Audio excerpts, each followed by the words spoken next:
Shalom, YouTube. It's Mad Kelp. I know it's been a while, but I've been busy doing the things.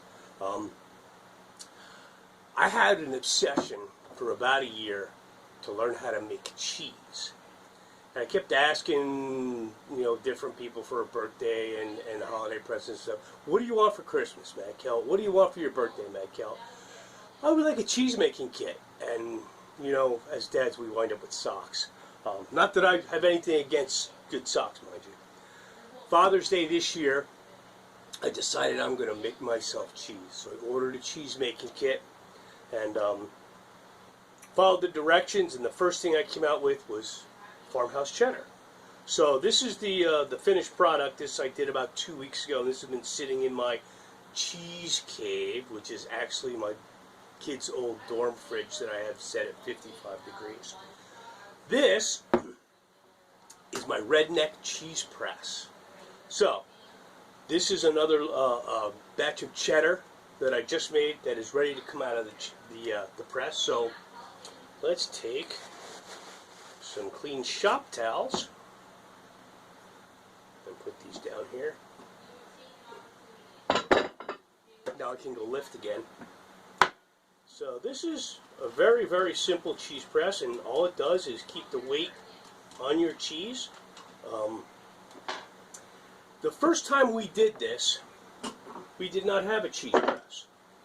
And the cheese mold that it came with did not have a press or a pusher on it. So here's my Redneck press. And so what we were doing is we were doing this, and that doesn't work really well because the weight sits right on top of the mold.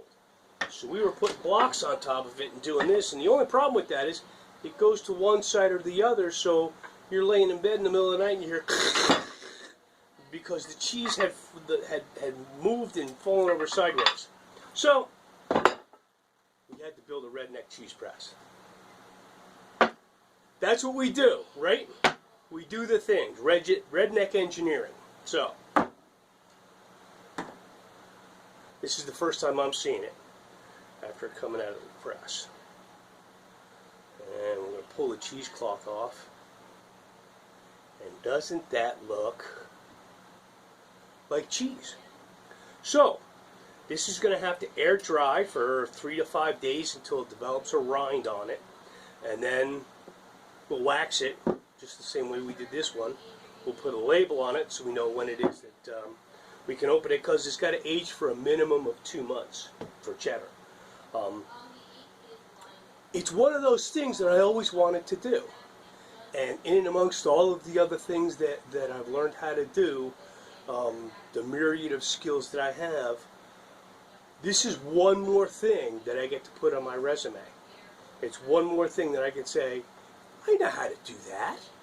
So anybody who's thinking about, well, maybe I'd like to do something, maybe I'd like to try this, maybe, go do it.